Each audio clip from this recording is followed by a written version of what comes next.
Because the ebook is a PDF, you can't copy and paste it into another program.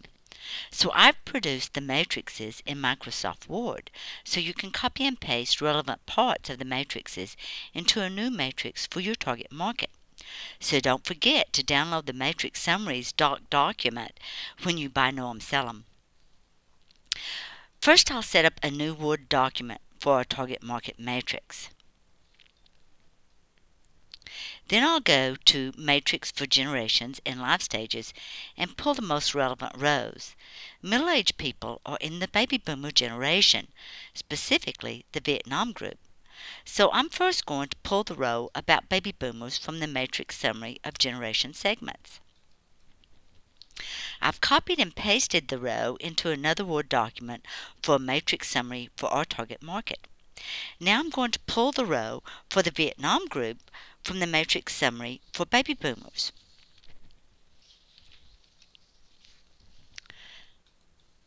Notice that the columns don't match, but that's okay.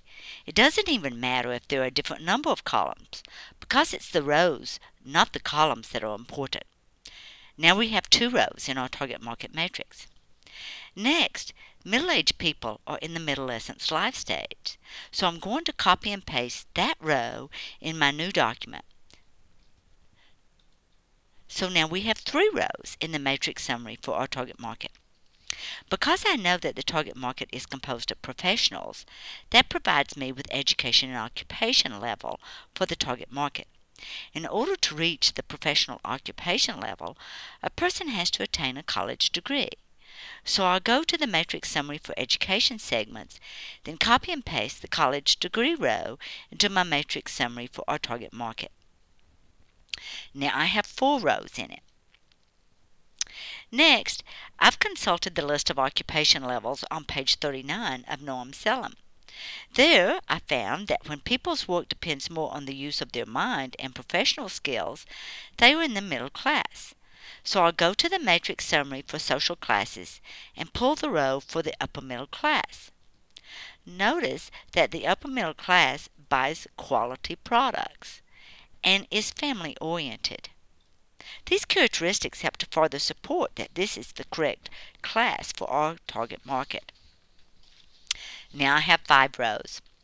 You could also complement this with the more general information from the middle class matrix summary, but I did not for this example.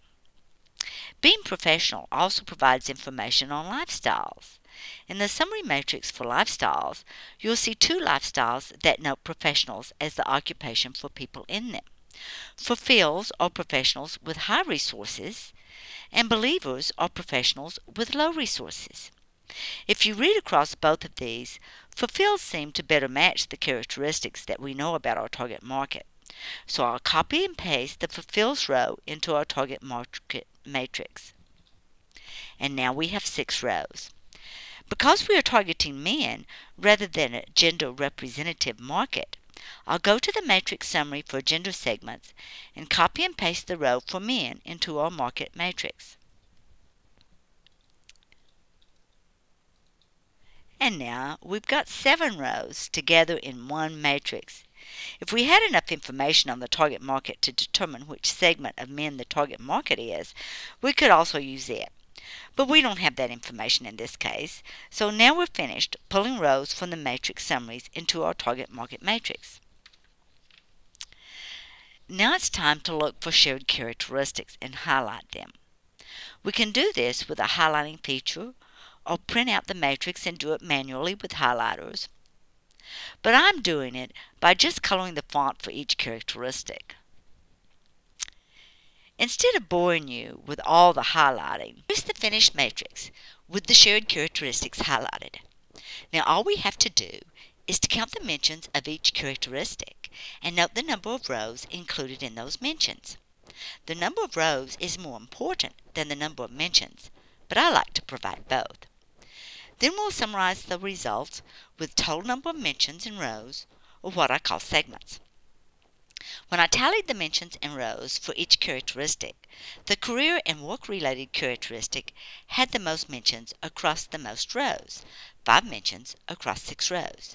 So it is the most important characteristic for our target market and should be the primary appeal when creating marketing messages. Education is the next most important characteristic. It is mentioned 5 times across 3 rows. So it comprises the second most important appeal for marketing to our target market. Family is the third most important characteristic, with 3 mentions across 3 rows. Valuing social concerns and feeling responsibility for the world is the fourth most important characteristic, with 4 mentions across 2 rows. However, both of these rows relate to generation.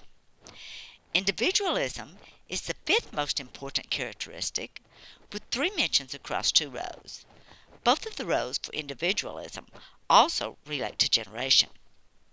Home is the sixth most important characteristic, with 2 mentions across 2 rows.